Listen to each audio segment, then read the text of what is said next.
أشهد أن لا إله إلا الله. الحمد لله رب العالمين والصلاة والسلام على سيد الأنبياء والمرسلين وعلى آله وصحبه ومن استنى بسنته إلى يوم الدين. اللهم اجعلنا منهم ومن الذين آمنوا وعملوا الصالحات وتواصوا بالحق وتواصوا بالصبر. آمين يا رب العالمين. أما بعد، فأعوذ بالله من الشيطان الرجيم. ولئن مستهم نفحة من عذاب ربك ليقولن يا ويلنا إنا كنا ظالمين. رب اشرح لي صدري ويسر لي أمري واحلل عقدة من لساني يفقهوا قولي. آمين يا رب العالمين. আমি আপনাদের আগেই সতর্ক করে দিচ্ছি, আজকের বক্তব্যটি যত তাড়াতাড়ি সম্ভব শেষ করার চেষ্টা করব, কিন্তু ৪৫ মিনিটের কমেই শেষ করতে পারবো বলে মনে হয় না। আগেই বলে দিচ্ছি যেন আপনারা বিরক্ত না হয়ে পড়েন। আবারও বলছি, আমি আগেও আপনাদের দিক নির্দেশনা দিয়েছিলাম কিভাবে কোনো শব্দ না করে চুপি চুপি মসজিদ থেকে বের হয়ে যেতে হয়। পাশের দরজাগুলো দিয়ে কেউ চলে যেতে চাইলে যেতে পারেন, আমি মাইন্ড করব না। আজকে আমি ভয়ানক একটা ব্যাপার নিয়ে বক্তব্য শুরু করতে চাই। আমাদের ধর্ম হলো সত্য ধর্ম, আর সত্য সুখবর যেমন প্রদান করে তেমনি সাবধান বাণীও প্রদান করে। আমাদের সকল নবী রাসূলদের, বিশেষত রাসূলুল্লাহ সাল্লাল্লাহু আলাইহি সাল্লামকে আল্লাহ আযজা ওয়া জাল্লা বর্ণনা করেছেন মুবাশশিরান ওয়া নাযীরান, সুসংবাদদাতা ও সতর্ককারী। যদি কেউ শুধু সুসংবাদ প্রদান করেন তাহলে সে সাবধান বাণীর কথা ভুলে যাবে, আর যদি শুধু সতর্ক করতে থাকেন তাহলে সে এতই হতাশ হয়ে পড়ে যে মনে করে ভালো খবর বলতে আসলে কিছু নেই। বুঝতে পারলেন? আমি চেষ্টা করেছি এই ভারসাম্য রক্ষা করার। যেহেতু এই মাসটি প্রত্যাশার মাস, তাই আমি সুসংবাদের উপর একটু বেশি জোর দিয়েছি। আল্লাহ আযজা ওয়া জাল্লার প্রতি আমাদের আশা এবং ভালোবাসা বৃদ্ধি করার চেষ্টা করেছি, কিন্তু এই একই সময়ে এর মাঝে একটা ভারসাম্য থাকতে হবে। যদিও আজকের বক্তব্যের শেষ অংশে আসার খবর আছে, কিন্তু শুরু করছি এমন একটা জায়গা থেকে যা অতটা আশাব্যঞ্জক নয়। দেখুন, আমাদের পূর্বের জাতি বনী ইসরায়েলকে আল্লাহ কিতাব দান করেছেন। আমাদের যেমন কুরআন রয়েছে, তাদেরকেও অন্য কিতাব দেওয়া হয়েছিল। কুরআন যাকে বর্ণনা করেছে অন্য কোরআন হিসেবে, অর্থাৎ আগের কিতাব। তারা তাদের কিতাবকে গুরুত্ব দিয়ে গ্রহণ করেনি। তাদের মাঝে বেশ কিছু বিভ্রান্তিমূলক ধারণা গড়ে ওঠে। আমরা যদিও এত ভালো মুসলমান নই, সমস্যা নেই। আল্লাহ যদি আমাদের দোজখে ফেলেনও, সবচেয়ে খারাপ পরিস্থিতিতে আল্লাহ যদি আমাদের জাহান্নামে ফেলেনও, এটা হবে সাপ্তাহিক ছুটির মতো, কয়েকদিন মাত্র।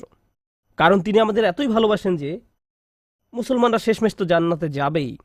তাই আমরা যদিও জাহান্নামে যাই, সেটা হবে অল্প কিছু দিনের জন্য, সমস্যা নেই। লান তামাসসানান নারু ইল্লা আইয়ামাম মা'দুদাত, গুটি কয়েকদিন ছাড়া আগুন কখনো আমাদের স্পর্শ করবে না, কিছুদিন মাত্র। ব্যাপারটা হলো, জান্নাত জাহান্নামের পূর্বে বিচার দিবস রয়েছে, যেটি একদিনের জন্য, সেটা 1000 বছর লম্বা হবে। জান্নাত বা জাহান্নাম নয়, আল্লাহর কথা অনুযায়ী শুধু বিচারের দিনটি এত লম্বা হবে। আর বিচারের দিনটি হবে মাত্র একদিনের, আর জান্নাত জাহান্নাম চিরকালের জন্য। তাই কেউ যখন বলে গুটি কয়েকদিন, তাকে এখনকার দিনের হিসেবে চিন্তা করলে তো হবে না। বর্তমানে পৃথিবী তার অক্ষ বরাবর ঘুরে, আমরা সূর্যের উদিত হওয়া এবং অস্ত যাওয়া দেখি, কিন্তু কিয়ামতের দিন সূর্য, চাঁদ এবং পৃথিবীর সব কিছুকে ধ্বংস করে নতুন একটা ব্যবস্থাপনা তৈরি করা হবে। তাই আমরা এখন যেভাবে 24 ঘন্টার হিসেব করি, সেভাবে রাত দিনের হিসাব করলে তো চলবে না যখন আখিরাত শুরু হবে। চলুন তাহলে সবার আগে এই ধারণাটি আমাদের মাথা থেকে ফেলে দেই। কোরআনের বহু জায়গায় জাহান্নামের আলোচনা করা হয়েছে, কিন্তু আমি শুধু কোরআন থেকে একটি বর্ণনা আপনাদের সামনে উপস্থাপন করতে চাই। আমার মতে এটি আল কোরআনের জাহান্নামের সবচেয়ে গুরুত্বপূর্ণ বর্ণনা। কোরআনের একজন ছাত্র হিসেবে আমি মনে করি এই বর্ণনাটি জাহান্নাম সম্পর্কে জানার শুরু মাত্র। কেউ যদি এই বর্ণনাটি বুঝতে পারে, তাহলে সে জাহান্নাম সম্পর্কে যথেষ্ট জানে। আয়াতটি শুরু করা হয়েছে এই কথা বলে, ওয়ালা ইন মাসসাতহুম, এমনকি যদিও। যখন আমরা বাংলায় বলি যদি আমি সেখানে যাই, যদি আমি সেখানে যাই, তাহলে তোমার সাথে দেখা হবে। কিন্তু কেউ যখন বলে যদিও আমি যাই, এর মানে হলো যাওয়ার সম্ভাবনা ক্ষীণ। তাই আয়াতটি যদিও দিয়ে শুরু হওয়ার মাধ্যমে এমন কিছু ঘটার সম্ভাবনা কমিয়ে দিয়েছে। এভাবে বলার মাধ্যমে আল্লাহ কোনো কিছুর উপর জোর কমিয়ে দেন। সহজ কথায় তিনি বাক্যটিকে দুর্বল করে দিচ্ছেন। যদিও, যদিও কি? যদিও মাসসাতহুম, যদিও এটা তাদের স্পর্শ করে। আরবিতে মাসসা অর্থ কোনো কিছু যখন আপনাকে সামান্যতম স্পর্শ করে, যেমন কোনো মাছি যখন কোনো মতে স্পর্শ করে, যদি সেকেন্ডের জন্য স্পর্শ করে তখন তাকে বলা হয় মাস। সুতরাং এটা যদি তাদেরকে কোনো মতে স্পর্শ করে, 1 সেকেন্ডের জন্য। মাসাতহুম, এখন কি তাদের স্পর্শ করে? আপনারা হয়তো ভাবছেন আগুন যদি তাদের স্পর্শ করে, আল্লাহ বলছেন নাফহাতুন, একটা হালকা বাতাস যদি তাদের স্পর্শ করে। চলুন এই বাতাস নিয়ে একটু আলোচনা করা যাক। আরবিতে নাফহাতুন বলতে বোঝায় দরজা বন্ধ করলে যখন সামান্য একটু বাতাস এসে পড়ে, পর্দা নড়ে ওঠে, অথবা কেউ জানালা বন্ধ করলে যেভাবে হালকা বাতাসে পর্দা নড়ে ওঠে। এই বাতাসের যা বাহির থেকে ভেতরে আসে বা ভেতর থেকে বাহিরে যায়, দুই ধরনের আছে। একটি হলো লাফহা, লাম যোগে, আরেকটি হলো নাফহা। লাম যোগে লাফহা মানে বাতাসটি গরম, আর নুন যোগে নাফহা মানে বাতাসটি ঠান্ডা। আল্লাহ বলছেন এমনকি যদি ঠান্ডা বাতাস তাদেরকে স্পর্শ করে, যদি ঠান্ডা বাতাস তাদেরকে স্পর্শ করে তোমার প্রতিপালকের শাস্তি থেকে। তিনি এই আয়াতে জাহান্নাম কাউকে স্পর্শ করার কথা বলছেন না, তিনি এই আয়াতে আগুন কাউকে স্পর্শ করার কথা বলছেন না, তিনি এমনকি গরম বাতাস কাউকে স্পর্শ করার কথাও বলছেন না, তিনি আগুনের ঠান্ডা অংশের কথা বলছেন। আর এটা আপনাকে চিরকালের জন্য স্পর্শ করছে না। প্রসঙ্গত, আমরা ফিজিক্সে পদার্থের 3টি অবস্থার কথা শিখেছি: সলিড, লিকুইড এবং গ্যাস। সলিড বা কঠিন কিছু যদি স্পর্শ করে আমরা তা অনুভব করতে পারি। এই মুহূর্তে গ্যাস আমাদেরকে স্পর্শ করছে, বাতাস এখন আমাদেরকে স্পর্শ করছে, আমরা এটা অনুভব করি না। আর এই আয়াতে আল্লাহ বর্ণনা করছেন কি তাদের স্পর্শ করছে? বাতাস তাদেরকে স্পর্শ করছে। কোন ধরনের বাতাস? অপেক্ষাকৃত গরম বাতাস নাকি ঠান্ডা বাতাস? ঠান্ডা বাতাস। ঠান্ডা বাতাস কোনো রকম তাদেরকে স্পর্শ করছে। এই আয়াতের সবচেয়ে উল্লেখযোগ্য বিষয় হলো, আমি একটু আগে নাফহা এবং লাফহার কথা বলেছিলাম। অন্য কথায় তারা এখনো জাহান্নামে প্রবেশ করেনি, তারা এর দিকে অগ্রসর হচ্ছে। আর জাহান্নামের অপেক্ষাকৃত ঠান্ডা বাতাস এসে কোনো মতে তাদেরকে স্পর্শ করল, তখন তাদের প্রতিক্রিয়া কি? চিৎকার করে বলে উঠবে, ইয়া ওয়াইলানা, হায়, সবচেয়ে কঠিনতম শাস্তি আমাদের জন্য শুরু হয়ে গেছে।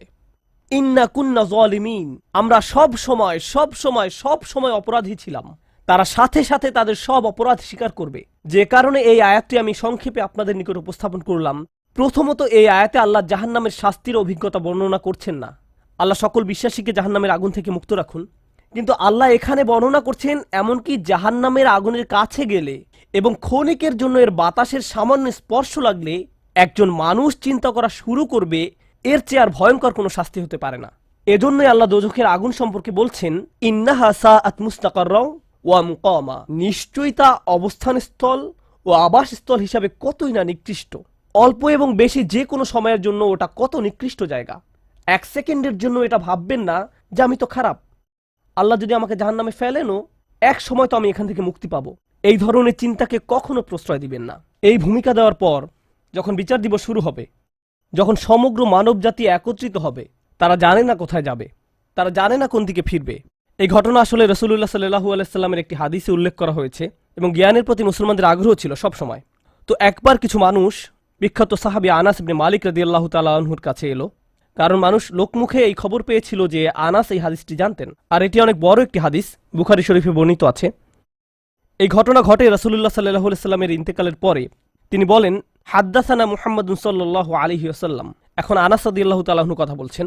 তিনি বলেন, রাসূলুল্লাহ সাল্লাল্লাহু আলাইহি সাল্লাম আমাদের বলেছেন, ইযা কানা ইয়াউমুল কিয়ামাতি মা জান্নাসু বা'দুহুম ফি বা'দ। মনোযোগ দিয়ে শুনুন। যখন বিচার দিবস শুরু হবে, মানুষ ঢেউয়ের মতো একে অপরের উপর আশ্রয় পড়বে, সর্বত্র বিশৃঙ্খলা, সবাই একে অন্যের দিকে ছুটতে থাকবে। ফায়াতুনা আদম, তারা কোনো একভাবে আদম আলাইহিস সালামের দেখা পাবে, আদম আলাইহিস সালামের দেখা পাবে, তারা তার কাছে ছুটে আসবে। ফায়াকুলুনা ইশফা আলানা ইলা রাব্বিক, সমগ্র মানব জাতি আদম আলাইহিস সালামের কাছে ছুটে আসবে এবং বলবে, আপনি কি দয়া করে আমাদের পক্ষ থেকে আল্লাহর সাথে কথা বলতে পারবেন? আমরা আল্লাহর ভয়ে ভীত। আপনি তো প্রথম মানুষ, আপনি তো সেই ব্যক্তি যাকে আল্লাহ ফেরেশতাদের সিজদা দিয়ে সম্মানিত করেছেন, আপনাকেই তো পছন্দ করা হয়েছে, আমরা সবাই আপনার সন্তান, আপনি আমাদের পিতা, তাই দয়া করে আমাদের জন্য আল্লাহর সাথে কথা বলুন, আমরা খুবই ভীত। এরপর তিনি বলবেন, ফায়াকুলু লাস্তু লাহা, তিনি বলবেন, আমি এর যোগ্য নই, আমি পারবো না। ফায়াকুলু লাস্তু লাহা ওয়ালাকিন আলাইকুম বিইব্রাহিম, তোমরা কেন ইব্রাহিমের সাথে কথা বলছো না? তোমাদের উচিত ইব্রাহিমের সাথে কথা বলা। অতএব মানব জাতি এখন কার খোঁজ করছে? ইব্রাহিম আলাইহিস সালাম। ফাইন্নাহু খলিলুর রহমান, তার কাছে যাও, কারণ তিনি রহমানের খুবই কাছের বন্ধু। ওয়াত্তাখাযাল্লাহু ইব্রাহিমা খলিলা, কুরআনে এসেছে আল্লাহ ইব্রাহিমকে তার বন্ধুরূপে গ্রহণ করেছেন। তাই ইব্রাহিমের কাছে যাও, তিনি তোমাদের সাহায্য করতে পারবেন। তারা ইব্রাহিমের কাছে যাবেন। ফায়াতুনা ইব্রাহিমা ফায়াকুলু লাস্তু লাহা, তারা ইব্রাহিমের কাছে গেলে তিনি বলবেন, আমি এর যোগ্য নই, আমাকে এই কাজের জন্য তৈরি করা হয়নি, আমি তোমাদের জন্য আল্লাহর সাথে কথা বলতে পারবো না। ওয়ালাকিন আলাইকুম বি মুসা, তোমরা কেন মুসা আলাইহিস সালামের কাছে যাচ্ছ না? তো মানব জাতি মুসা আলাইহিস সালামের কাছে দৌড়ে যাবে। ফা ইন্নাহু কালিমুল্লাহ, তিনি আল্লাহর সাথে অনেক কথা বলতেন। ওয়া কাল্লামাল্লাহু মুসা তাকলিমা, আর আল্লাহ মুসার সাথে কথা বলেছেন সরাসরি। সুতরাং তিনি যেহেতু আল্লাহর সাথে কথা বলতে অভ্যস্ত, আজকে তো কথা বলার উত্তম সময়। তিনি তোমাদের পক্ষ থেকে আল্লাহর সাথে কথা বলবেন। ফায়াতুনা মুসা ফায়াকুলু লাস্তু লাহা, মানব জাতি দৌড়ে মুসা আলাইহিস সালামের কাছে যাবে। তিনি বলবেন, আমি এর যোগ্য না, আমি পারবো না। ওয়ালাকিন আলাইকুম বিঈসা, তোমরা ঈসা আলাইহিস সালামের কাছে কেন যাচ্ছ না? ফা ইন্নাহু রূহুল্লাহ ওয়া কালিমাতুহু, তিনি হলেন আল্লাহর দেওয়া রূহ এবং তিনি আল্লাহর কালিমা। আল্লাহর হুকুমে তিনি অলৌকিকভাবে জন্মগ্রহণ করেন। কুন ফায়াকুন, অতএব তিনি যেহেতু সকল রাসূলদের মাঝে বিশেষ মর্যাদার অধিকারী, তার কাছে যাও, তার সাথে কথা বলো। সকল মানুষ দৌড়ে ঈসা আলাইহিস সালামের কাছে যাবে।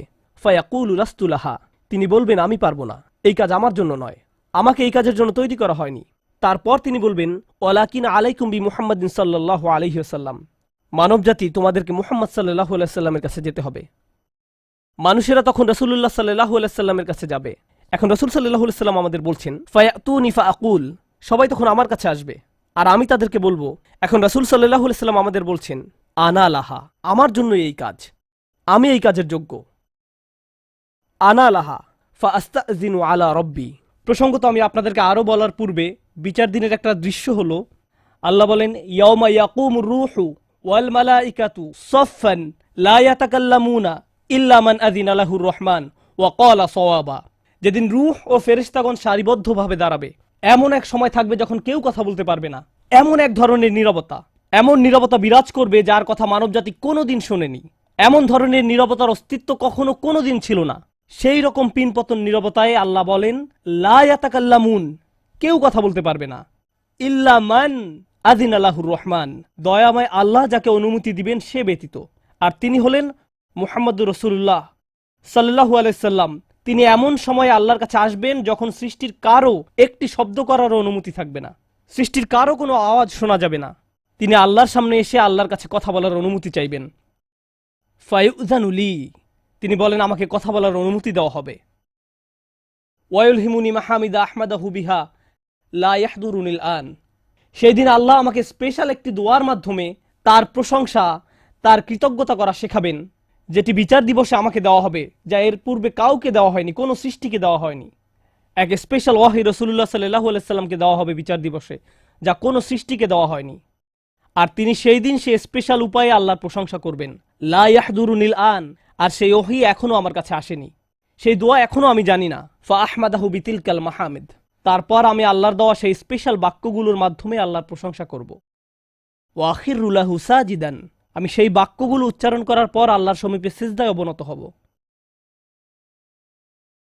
কিয়ামতের দিনে দৃশ্যপটে রাসূলুল্লাহ সাল্লাল্লাহু আলাইহি সাল্লাম এমন জায়গায় থাকবেন, এই অবস্থাকে বলা হয় মাকাম মাহমুদা, একটা স্টেশন, অথবা বলতে পারেন এমন একটা স্টেজ যা প্রশংসিত, আর মানবজাতি সেটা প্রত্যক্ষ করবে। আমরা সবাই এটা দেখতে পাবো। আমরা সবাই তখন নিশ্চুপ থাকব, আর তিনি সিজদায় পড়ে যাবেন। তিনি যখন সিজদায় পড়ে যাবেন তখন আল্লাহ আযজা ওয়া জাল্লা তার সাথে কথা বলবেন। এতক্ষণ তিনি আল্লাহর সাথে কথা বলছিলেন, এখন আল্লাহ আযজা ওয়া জাল্লা তার সাথে কথা বলবেন। তিনি কি বলবেন? ইয়া মুহাম্মদ ইরফা রাসাকা, তিনি বলবেন, মুহাম্মদ তোমার মাথা উত্তোলন করো। ওয়াকুল, বলো, ইউসমা আলাকা, তোমার কথা শোনা হবে। শুধু যে আল্লাহ তার কথা শুনবেন তা নয়, বরং বিচার দিনে উপস্থিত সবাই তার কথা শুনতে পাবে। ইউসমা আলাক, তারপর আল্লাহ বলেন, ওয়াসাল তুতা, চাও তোমাকে দেওয়া হবে, তুমি যা চাও দেওয়া হবে। কিয়ামতের দিন আল্লাহর একটি সৃষ্টি কেমন পজিশনে থাকলে আমরা সবাই যখন আল্লাহর নিকট ভিক্ষা চাচ্ছি, আতমিম লানা নূরানা ওয়াগফির লানা, হে আমাদের পালনকর্তা, আমাদের নূরকে পূর্ণ করে দিন এবং আমাদেরকে ক্ষমা করুন, এই কথা বলে আমরা আল্লাহ আযজা ওয়া জাল্লার কাছে কাকুতি মিনতি করতে থাকব। আর এখানে আল্লাহ তার এই সৃষ্টিকে বলছেন, তুমি চাও, তুমি যা চাও আমি দিব, সাল তুতা। এই হলো আমাদের রাসূল সাল্লাল্লাহু আলাইহি সাল্লাম। তারপর আল্লাহ বলবেন, ওয়াশফা, তুমি যদি কারো পক্ষ থেকে কথা বলতে চাও, তুমি যদি কারো ব্যাপারে সুপারিশ করতে চাও, যাও সুপারিশ করো। তুশাফা, আমি তোমাকে অন্য মানুষদের পক্ষ হয়ে কথা বলার অধিকার দিলাম। তুশাফা, এই গ্যারান্টি আল্লাহ তার রাসূল সাল্লাল্লাহু আলাইহি সাল্লামকে দিয়েছেন। ফাকুলু ইয়া রব, তখন আমি বলবো, ইয়া রব, উম্মতি উম্মতি, তিনি সর্বসাকুল্যে এই কথা বলবেন, এটাই তার সম্পূর্ণ বাক্য, আমার উম্মাহ আমার উম্মাহ, আমার মানুষ আমার মানুষ। কিয়ামতের দিন সবাই বলবে নাফসি নাফসি, আমি নিজে আমি নিজে আমি নিজে। আল্লাহর নবীরা যারা মানুষকে আল্লাহর দ্বীনে আনার জন্য দিবারাত্রি পরিশ্রম করে গিয়েছেন, যেমন ইব্রাহিম আলাইহিস সালাম, যার এই দুনিয়ায় থাকাকালীন সময়ে শুধু একটাই উদ্বেগ ছিল মানুষের মুক্তি, বিচারের দিনে তিনি বলবেন না, যাও অন্য কোথায় যাও, যাও মুসার সাথে কথা বলো। মুসা আলাইহিস সালাম, যিনি বনি ইসরাইল নিয়ে চিন্তিত ছিলেন, তিনি বলবেন না, যাও ঈসার সাথে গিয়ে কথা বলো। আর আমাদের রাসূল সাল্লাল্লাহু আলাইহি সাল্লাম বলবেন, প্রসঙ্গত কোরআনে কিয়ামত দিবসের যে ভয়াবহতার কথা বর্ণনা করা হয়েছে তা একবার চিন্তা করে দেখুন। ইয়াউমা তারাউনাহা তাযহালু কুল্লু মুরদিআতিন আম্মা আরদাআত। প্রত্যেক মা যে তার বাচ্চাকে দুধ খাওয়াচ্ছে তার বাচ্চাকে ফেলে দিবে যেন সে কিছুই না। ইয়াফিরুল মারউ মিন আখিহি ওয়া উম্মিহি ওয়া আবিহি।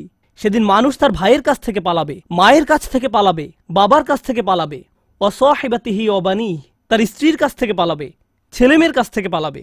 আপনাদের কেউ কেউ হয়তো ইতিমধ্যে স্ত্রীর কাছ থেকে পালিয়ে বেড়ান, তাই আপনাদের কাছে হয়তো এটা অতটা ভীতিপ্রদ নয়।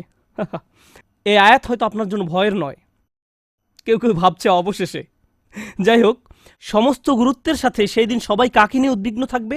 নিজেকে নিয়ে। প্রকৃতপক্ষে সেদিন প্রত্যেক ব্যক্তি বলবে ওমান ফিল আরদি জামিআ সুম্মা ইউনজিহ, সবাইকে জাহান্নামে নিয়ে যান এবং বিনিময়ে আমাকে জান্নাতে প্রবেশ করতে দিন। এটাও কোরআনে এসেছে। মানুষ সেদিন এমন মরিয়া হয়ে উঠবে, সেদিন একজন মানুষ আল্লাহর সাথে কথা বলবেন, আর প্রথম যে শব্দগুলো তার মুখ থেকে উচ্চারিত হবে তা হলো উম্মতি উম্মতি। আপনার জন্য আপনার রাসূলের ভালোবাসা এমনই প্রগাঢ় সাল্লাল্লাহু আলাইহি সাল্লাম।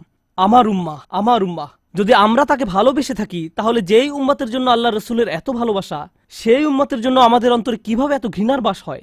কিভাবে সম্ভব এটা? কিভাবে আমাদের পরস্পরের প্রতি এত ক্রোধ, বিচার, সমালোচনা, বিভক্তি, বিদ্বেষ, অনুমান, অহংকার? আর এই মানুষগুলো দাবি করে তারা রাসূলুল্লাহ সাল্লাল্লাহু আলাইহি সাল্লামকে ভালোবাসে। এইসব তুচ্ছ বিষয় ভুলে যেতে এই ভালোবাসা কি যথেষ্ট নয়? আমাদের কোন পার্থক্যগুলো এর চেয়ে বড়? তো যখন রাসূলুল্লাহ সাল্লাল্লাহু আলাইহি সাল্লাম বলবেন উম্মতি উম্মতি, আল্লাহ সুবহানাহু ওয়া তাআলা বলবেন ফায়াকুলু ইনতালিক, এগিয়ে যাও, ফাআখরিজ মিনহা মান কানা ফি কলবিহি মিসকালা শাইরাতিন মিন ঈমান। মনোযোগ দিয়ে শুনুন, যাও এখান থেকে বের করে নাও যাদের অন্তরে ঈমান আছে, এমনকি এখানে শারিয়া মানে বার্লি দানা, যা সামান্য একটু লম্বা হয়, যাদের অন্তরে এতটুকু পরিমাণ ঈমানও আছে, যে কোনো ঈমান যদি তাদের অন্তরে থেকে থাকে, তাহলে তাদেরকে বের করে নাও। আপনি এগিয়ে যান এবং বের করে নিন। দৃশ্যপটটি কল্পনা করুন। রাসূলুল্লাহ সাল্লাল্লাহু আলাইহি সাল্লাম মানুষকে রাখছেন, যাও যাও যাও, তিনি তাদেরকে সরিয়ে নিচ্ছেন। কিছু মানুষকে নিয়ে যাওয়ার পর ফেরেশতারা থামিয়ে দিলেন, কারণ কারো কারো ঈমান এর চেয়েও ছোট। সামান্য পরিমাণ ঈমান বলতে আসলে কি বোঝায়? কেউ একজন হারাম কোনো কাজে যুক্ত ছিল, সে ভয়ানক কিছু একটা করছিল, কাজটা করে ফেলার পর তার মনে অনুশোচনা জাগ্রত হলো, তার ভেতর থেকে কিছু একটা বলছে এটা খারাপ কাজ, আমার এটা করা উচিত নয়, আল্লাহ আমাকে এটা সম্পর্কে জিজ্ঞাসা করবেন। তারপর কোনো একভাবে তার এই চিন্তাটাকে সে দমিয়ে দিল, থাক এখন চিন্তা করার দরকার নেই। কিন্তু পরবর্তীতে সে আল্লাহর কাছে দোয়া করে বলল, ইয়া আল্লাহ, আমি জানি না কিভাবে এই কুঅভ্যাস থেকে বাঁচব, আমাকে এর থেকে মুক্তি দিন। আমি চাই না এটা আমার জীবনে আর ঘটুক, কিন্তু তবু আমি এটাতে আটকা পড়ে আছি। অতি ক্ষুদ্র ঈমান তার ভেতর থেকে চিৎকার করছে, অন্য কেউ এটা শুনতে পারছে না, তার অন্তর এটা শুনছে। আর আল্লাহ আজ্জা জাল্লা বলছেন, তারা যদি এতটুকু ঈমানও দেখাতে পারে, আপনি এগিয়ে যান, তাদেরকে বের করে নিয়ে আসুন, আপনি তাদেরকে বের করে নিয়ে আসুন।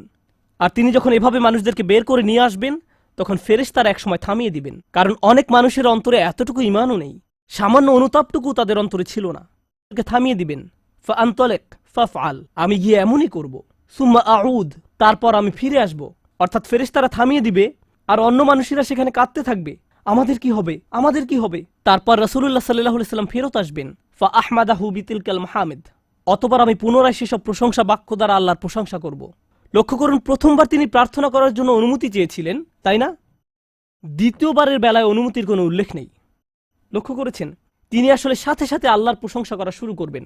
আল্লাহ কি তাকে এমনটি করতে বলেছেন? না, এটা হলো নিজ উম্মতের প্রতি তার অপরিসীম ভালোবাসার বহিঃপ্রকাশ। তিনি আবারও আল্লাহর প্রশংসা করা শুরু করবেন, এই আশায় যে আল্লাহ তাকে অটোমেটিক অনুমতি দিবেন। সুম্মা আখিরু লাহু সাজিদান, আর সিজদায় পড়ে যাব। ফায়াকুলু ইয়া মুহাম্মদ, আমাকে বলা হবে, হে মুহাম্মদ, ইরফা রাসাকা, তোমার মাথা উঠাও। কুল ইউসমা আলাকা, বলো তোমার কথা শোনা হবে। ওয়াসাল তুতা, চাও তোমাকে আবার দেওয়া হবে। ওয়াশফা তুশাফা, সুপারিশ করো, সুপারিশ গ্রহণ করা হবে। তোমাকে সুযোগ দেওয়া হবে তাদেরকে বের করে নেয়ার, তোমাকে তাদের জন্য সুপারিশ করার সুযোগ দেওয়া হবে। ফাআকুলু ইয়া রব উম্মতি উম্মতি, আমি তখন বলবো, হে আমার রব, আমার উম্মাত, আমার উম্মাত। তিনি তো ইতোমধ্যে অল্প ইমানের অধিকারীদেরকে বের করে নিয়েছেন। ফায়াকুলু ইনতালিক, এরপর আল্লাহ বলবেন, এগিয়ে যাও।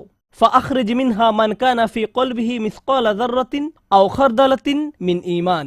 তোমাকে সুযোগ দেওয়া হবে তাদেরকে বের করে নেয়ার, সুপারিশ গ্রহণ করা হবে। যাদের অন্তরে এক বিন্দু পরিমাণ ঈমান আছে, বালির দানা নয়, বালির দানা তো এতটুকু লম্বা, বরং বিন্দু পরিমাণ। খারদালা মানে সরিষার দানা, অতি ক্ষুদ্র বিন্দুর মতো। আর যখন আল্লাহ বলছেন এর ওজনের মতো, বর্তমানে আমাদের কাছে ডিজিটাল ওজন মাপার যন্ত্র আছে, আগের দিনে পাল্লা ছিল, তাই আপনি যখন এক মুষ্টি চাল এক পাল্লায় রাখতেন সেটা হয়তো তেমন একটা ঝুঁকতো না। যদি একটু বেশি করে চাল রাখতেন তখন একটু ঝুঁকতো। এখন ডিজিটাল ওজন মাপার যন্ত্র দিয়ে গ্রাম, কিলোগ্রাম মাপা হয়। এমনকি সামান্য কয়েক দানা রাখলেও যন্ত্রের স্ক্রিনে ভেসে উঠে 0.001 গ্রাম। এখন শুধু একটি চাল রেখে দেখুন বা একটি সরিষার দানা রেখে দেখুন স্ক্রিনে কিছু ভেসে উঠে কিনা।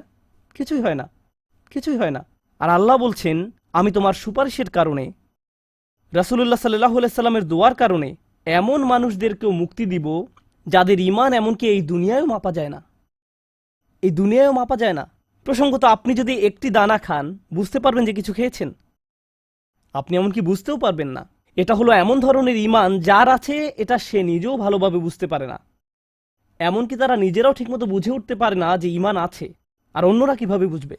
আর কেউ যদি একটি দানা আহার করে, এটা তাদের পুষ্টি সাধনে তেমন কোনো ভূমিকা রাখতে পারে না, এটা শরীরের জন্য যথেষ্ট পরিমাণের খাবার নয়। ঠিক তেমনি যার সরিষার দানা পরিমাণ ঈমান ছিল, সেই ঈমানও একটি ভালো জীবন অতিবাহিত করার জন্য তা যথেষ্ট ছিল না। কিন্তু তাদের অন্তরের কোনো এক জায়গায় একটি ঈমানের বাস ছিল। আল্লাহ বলছেন, তুমি এমন যাদেরকে পাও তাদেরকেও বের করে নিয়ে আসো। ফাআখরিজহু ফাআনতালিক, আমি যাব এবং তাই করব। আর এটা বিশাল এক জনগোষ্ঠী যারা আল্লাহর কাছ থেকে দূরে সরেছিল, তাদের ভেতরে একেবারে ক্ষুদ্র কিছু ঈমান ছিল। এরপর তো আর কিছু নেই মনে হচ্ছে, ঘটনা শেষ। কিন্তু রাসূলুল্লাহ সাল্লাল্লাহু আলাইহি সাল্লাম এখানেই থেমে যাননি। ফাআহমাদাহু বিতিলকাল মাহামিদ সুম্মা আখিরু লাহু সাজিদান, তিনি এখানেই থেমে যাননি, তিনি আবারও ফিরে যাবেন এবং আমি সেসব প্রশংসা বাক্য দিয়ে আল্লাহর প্রশংসা করব এবং আবারও সিজদায় পড়ে যাব। ফায়াকুলু ইয়া মুহাম্মদ ইরফা রাসাকা, আমাকে বলা হবে, হে মুহাম্মদ মাথা উঠাও। ওয়াকুল ইসমা আলাকা, বলো তোমার কথা শোনা হবে। ওয়াসাল তুতা, চাও দেয়া হবে। আল্লাহ আযজা ওয়া জাল্লা সহজেই বলতে পারতেন, তুমি তো ইতিমধ্যে চেয়েছো এবং তোমাকে দেয়া হয়েছে। কিন্তু তৃতীয়বারের মতো রাসূলুল্লাহ সাল্লাল্লাহু আলাইহি সাল্লামকে বলা হচ্ছে, ওয়াশফা তুশাফা, এগিয়ে যাও, মানুষের জন্য সুপারিশ করো, গ্রহণ করা হবে।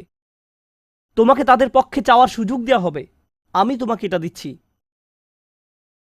ফাআকুলু ইয়া রব উম্মতি উম্মতি, আমার উম্মাত, আমার উম্মাত। এখন চলুন এখানে একটু থামি। যদি আপনি এই সুযোগ পেতেন, আল্লাহ যদি আপনাকে বলতেন তুমি যা চাও তাই পাবে, তুমি চাও দেয়া হবে, যা কিছুই তুমি চাও না কেন, আমাদের বিশাল একটা লিস্ট আছে, একটা লিস্ট আছে। রাসূলুল্লাহ সাল্লাল্লাহু আলাইহি সাল্লামকে এই সুযোগ কয়বার দেওয়া হয়েছে? 3 বার। কত মিলিয়ন মানুষকে ইতিমধ্যে রক্ষা করা হয়েছে? তৃতীয়বার তো তিনি নিজের জন্য কিছু চাইতে পারতেন। আমরা তো মানুষ, আল্লাহ যদি বলেন চাও আমি দিব, আর এই মানুষটি আল্লাহর সামনে দাঁড়িয়ে আছেন আর তাকে বলা হচ্ছে, কিন্তু তারপরেও তার জিহ্বায় উম্মাহ, উম্মতি উম্মতি। তো আল্লাহ বলবেন, ফায়াকুলু ইনতালিক, সামনে এগিয়ে যাও। ফাখরিজ মান কানা ফি কলবিহি আদনা আদনা আদনা মিসকাল হাব্বাতিন খরদালিম মিন ঈমান, যাও সামনে এগিয়ে যাও এবং এমন প্রত্যেক ব্যক্তিকে বের করে আনো যার একটি সরিষার অতি ক্ষুদ্র অতি ক্ষুদ্র অতি ক্ষুদ্র অংশ পরিমাণ ঈমান আছে। এত ক্ষুদ্র বিন্দু যাকে আপনারা হয়তো মাইক্রোস্কোপিক বলবেন, যদি তাদের এক অ্যাটম বা এক সাব অ্যাটমিক কণার পরিমাণ ঈমান থাকে, এই পৃথিবীতে যা দেখা, শোনা বা উপলব্ধি করা সম্ভব নয়, যদি তাদের গভীর অবচেতন মনের কোথাও কণা পরিমাণ ঈমান থাকে, যদি তাদের ততটুকু ঈমান থাকে, এগিয়ে যাও এবং তাদের বের করে নিয়ে আসো। যদি তাদের অন্তরে এতটুকু ঈমান থাকে, তো আল্লাহ রাসূলুল্লাহ সাল্লাল্লাহু আলাইহি সাল্লামকে বলবেন, ফাআখরিজহু মিনান নার, তাদেরকে আগুন থেকে বের করে আনো। কথাটা মনোযোগ দিয়ে শুনুন, তাদেরকে কোথা থেকে বের করে আনো? আগুন থেকে। অর্থাৎ কিছু মানুষ ইতোমধ্যে জাহান্নামে পতিত হয়ে গেছে। অনেক মানুষ এই হাদিস পড়ে মনে করে আমরা জাহান্নাম থেকে মুক্তি পেয়ে যাব, আগুন আমাদের স্পর্শ করবে না। কিন্তু হাদিস এই কথা বলছে না। রাসূলুল্লাহ সাল্লাল্লাহু আলাইহি সাল্লাম আল্লাহর কাছে কাকুতি মিনতি করছেন, আর এই দিনটি হবে 50,000 বছর লম্বা। অনেক মানুষের বিচার ইতিমধ্যে হয়ে গেছে। আর আমি আপনাদেরকে সেই আগুন সম্পর্কে শুরুতে বলেছিলাম, আপনি যদি এর বাতাসের স্পর্শ পান 1 সেকেন্ডেরও কম সময়ের জন্য, আপনার মনে হবে এর চেয়ে ভয়ঙ্কর আর কোনো শাস্তি হতে পারে না। আর আল্লাহ রসুল সাল্লাল্লাহু আলাইহি সাল্লাম সেই মানুষগুলোর জন্য আশা ছেড়ে দেননি, তাদের জন্য হতাশ হয়ে পড়েননি। প্রসঙ্গত তারা মুসলিম, তারা কিন্তু মুসলিম, কারণ রসুল সাল্লাল্লাহু আলাইহি সাল্লাম কি বলছেন, তার মুখ থেকে কোন কথাগুলো উচ্চারিত হয়েছে, উম্মতি উম্মতি। আগুনের মানুষগুলো মুসলমান, ওই মানুষগুলো অমুসলিম নয়, মুসলিম। তো রসুল সাল্লাল্লাহু আলাইহি সাল্লাম বলেন, ফা আনতালিকু ফা আফআল, আমি যাব এবং সেটাই করব। প্রসঙ্গত রাসূলুল্লাহ সাল্লাল্লাহু আলাইহি সাল্লামের এই কথার সাথে হাদিসের সমাপ্তি হলো। আনাস ইবনে মালিক রাদিয়াল্লাহু তাআলা আনহু তার কাছে আসা লোকদেরকে এতটুকু বর্ণনা করলেন, ফাকুলতু লিবাদি আসহাবিনা, হযরত আনাসের কাছে হাদিস শিখতে আসা একজন বলল, আমি আমার কিছু সঙ্গীকে বললাম, লাউ মারারনা বিল হাসান ওয়া হুয়া মুতাওয়ারিন ফি মানজিলি আবি খলিফা, চলো আমরা হাসান বসরির কাছে যাই। আমরা হাদিসটি আনাসের কাছ থেকে শুনেছি, কিন্তু আমরা জানি এই হাদিসটি হাসানও জানেন, চলো আমরা তার কাছে যাই। প্রসঙ্গত আনাস রাদিয়াল্লাহু তাআলা আনহুর তখন অনেক বয়স হয়ে গিয়েছিল।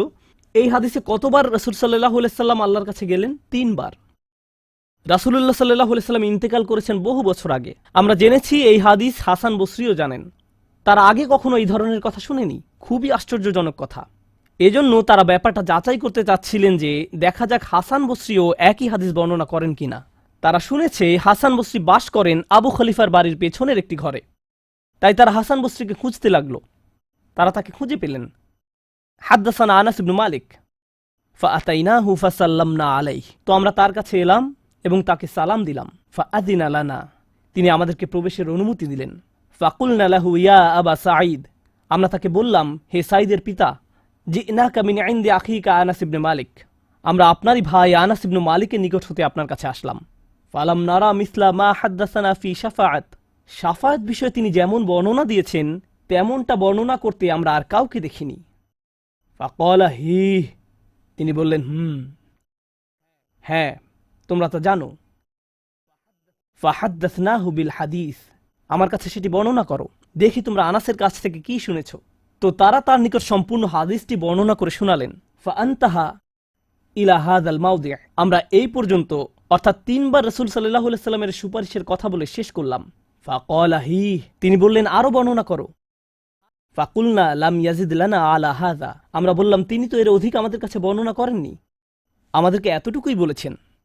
এখন হাসান কথা বলছেন, লাকাদ হাদ্দাসানি ওয়া হুয়া জামিউ মুনযু 20 সানাতান, তিনি অর্থাৎ আনাস আমার কাছে এই হাদিস বর্ণনা করেছেন যখন তিনি তখন যুবক ছিলেন, 20 বছর আগে। কত বছর আগে? 20 বছর আগে। আমি নিশ্চিত না তিনি কি বাকিটুকু ভুলে গেলেন, নাকি তিনি তোমাদেরকে বাকিটুকু বলেননি কারণ তাহলে তোমরা অলস হয়ে পড়বে। ফালা আদ্রি আনাসি আম কারিহা আন তাত্তাকিলু, তিনি এরপর বললেন এই হাদিসের চতুর্থ একটি অংশ আছে, আর আমি নিশ্চিত নই তোমাদের বলা উচিত কিনা, কারণ তার এখন বয়স বেশি হয়েছে, তার স্মরণশক্তি ওইভাবে কাজ করছে না, কিন্তু আমার সন্দেহ তিনি তোমাদের বলেননি কারণ তোমরা এতে অলস হয়ে পড়বে। তারা বলল, ইয়া আবা সাঈদ হাদ্দাসানা, আপনি কি আমাদেরকে এটা বলতে পারেন? আমরা আসলেই জানতে চাই। ফাদহিকা, তিনি হাসতে শুরু করলেন। ফাকালা খুলিকাল ইনসানু আজুলা, তিনি কোরআনের একটি আয়াত উল্লেখ করে বললেন, মানুষকে সৃষ্টি করা হয়েছে তাড়াহুড়া প্রবণ করে। মা যাকারতুহু ইল্লা ওয়া আনা আদরি আন উহাদ্দিসুকুম হাদ্দাসানি কামা হাদ্দাসাকুম বিহি, আমি তো বর্ণনার উদ্দেশ্যেই তোমাদের কাছে বিষয়টি উল্লেখ করলাম। তিনি তাদেরকে উৎসুক করে তুলেছিলেন, আমি তোমাদেরকে বলবো তিনি তোমাদের নিকট যা বলেছেন তা সত্য। হাসান আরও বলেন, রাসূলুল্লাহ সাল্লাল্লাহু আলাইহি সাল্লাম বলেন, এরপর আমি চতুর্থবারের মতো ফিরে আসব। ফা আহমাদাহু বিতিলকাল মাহামিদ, এবং সেসব প্রশংসা বাক্য দিয়ে আল্লাহর প্রশংসা করব, যে বাক্যগুলো আল্লাহ আমাকে দিয়েছেন, যা অন্য কোনো সৃষ্টিকে এর পূর্বে দেয়া হয়নি, এবং সিজদায় পড়ে যাব। সুম্মা আখিরু লাহু সাজিদান, তখন বলা হবে, ফায়ুকালু ইয়া মুহাম্মদ ইরফা রাসাকা, হে মুহাম্মদ মাথা উঠাও। ওয়াকুল ইউসমা, বলো তোমার কথা শোনা হবে। ওয়াসাল তুতা, চাও দেয়া হবে। ওয়াশফা তুশাফা, সাফায়াত করো গ্রহণ করা হবে। এই সময়ে এসে এতটুকুর চেয়ে ছোট ঈমানও আর অবশিষ্ট নেই। সকল সম্ভাব্য ঈমানওয়ালাদের মুক্তি হয়ে গেছে। আদনা আদনা আদনা মিসকাল হাব্বা, সবাই মুক্তি পেয়ে গেছে। ফাআকুলু ইয়া রব ইযআন লি ফি মান ক্বালা লা ইলাহা ইল্লাল্লাহ, এখন রাসূলুল্লাহ সাল্লাল্লাহু আলাইহি সাল্লাম বলেননি উম্মতি, এইবার তিনি উম্মতি বলেননি, তিনি বলছেন, হে আমার প্রতিপালক, আমাদেরকে তাদের সম্পর্কে সাফায়াত করার অনুমতি দান করুন যারা বলেছে লা ইলাহা ইল্লাল্লাহ। যে এমনকি এই কথা বলেছে, আচ্ছা ঠিক আছে, আমার মনে হয় একজন সৃষ্টিকর্তা আছেন। একটি কলেজ ক্যাম্পাসে হয়তো একদল ছাত্র মুসলিম ছাত্রদের সাথে আলোচনা করছে, তখন একজন বলল, আচ্ছা ঠিক আছে, দার্শনিক দৃষ্টিকোণ থেকে মেনে নিলাম একজন ঈশ্বর রয়েছেন, ঠিক আছে আমি মানলাম যে একজন ঈশ্বর আছেন। আমি বলছি না যে আমি মুসলিম, যদি উপাসনা করতেই হয় তাহলে শুধু এক ঈশ্বরের উপাসনা করতে হবে। তাদের অন্তরে কোনো অনুভূতি নেই, তারা কারো ইবাদত করছে না, তারা শুধু এই উপসংহারে পৌঁছেছে। প্রসঙ্গত এই ধরনের একটা সাদৃশ্য পাওয়া যায় সূরা হুজরাতের একটা আলোচনায়। আল্লাহ বলছেন, ফাকালাতিল আরাবু আমান্না কুল লাম তুমিনু ওয়ালাকিন কুলু আসলামনা। বেদুইনরা বলে আমরা ঈমান এনেছি। বলো তোমরা ঈমান আনোনি, বরং তোমরা বলো আমরা আনুগত্য স্বীকার করেছি। তোমরা শুধু ইসলামের প্রাথমিক ধারণা গ্রহণ করেছ। ধারণা থাকে এখানে, আর ঈমান কোথায় থাকে?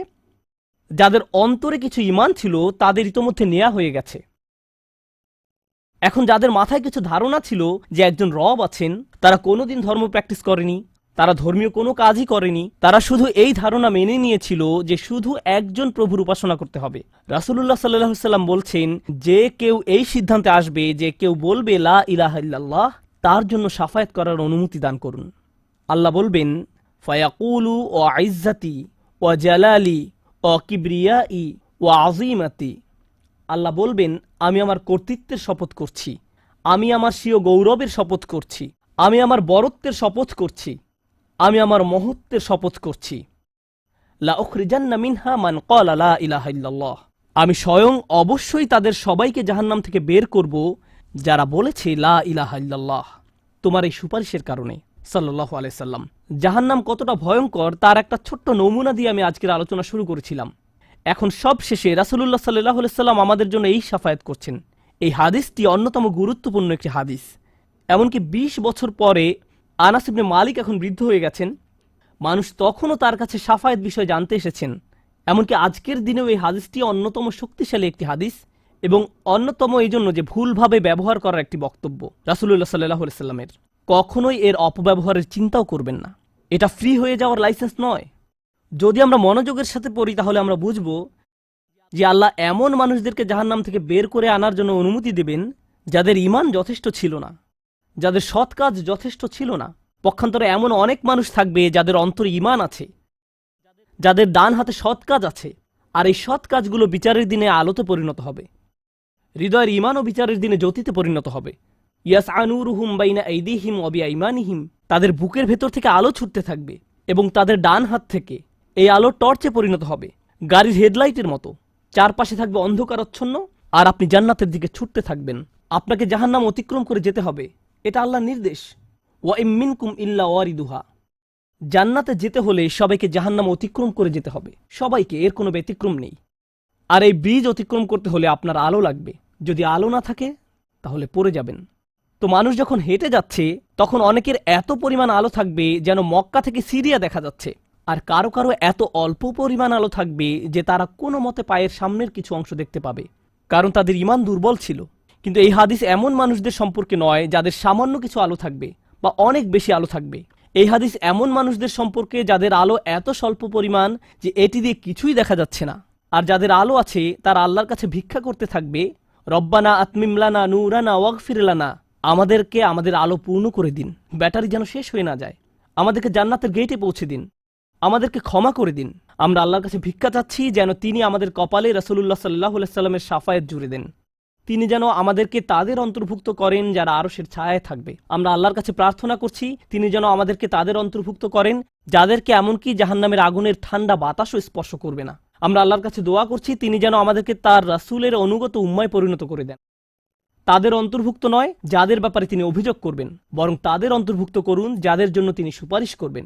আগেরবার আমি বলেছিলাম একদল মানুষ সম্পর্কে রাসূলুল্লাহ সাল্লাল্লাহু আলাইহি ওয়াসাল্লাম অভিযোগ করবেন, ইন্না কওমি ইত্তাখাযু হাযাল কুরআনা মাহজুরা। হে আমার রব, নিশ্চয়ই আমার কওম এই কোরআনকে পরিত্যাজ্য গণ্য করেছে। আমরা তাদের অন্তর্ভুক্ত হতে চাই না। আমরা তাদের অন্তর্ভুক্ত হতে চাই যাদের জন্য তিনি আল্লাহর কাছে সুপারিশ করবেন। আল্লাহ যেন আমাদের সবাইকে তার রাসূলের শাফায়াতের যোগ্য করে দেন। আমি দোয়া করছি আমরা প্রত্যেকে যেন আমাদের রাসূলের সুন্দর দ্বীনের প্রতিনিধিত্ব করতে পারি, আর তার জন্য আমাদের অন্তরে যে ভালোবাসা রয়েছে তা যেন আমাদের পরস্পরের আচার ব্যবহারের মাঝেও প্রতিফলিত হয়। বারাকাল্লাহু লি ওয়া লাকুম ফিল কুরআনিল হাকিম ওয়া নাফা'নি ওয়া ইয়্যাকুম বিল আয়াতি ওয়াজ যিকরিল হাকিম। أشهد أن لا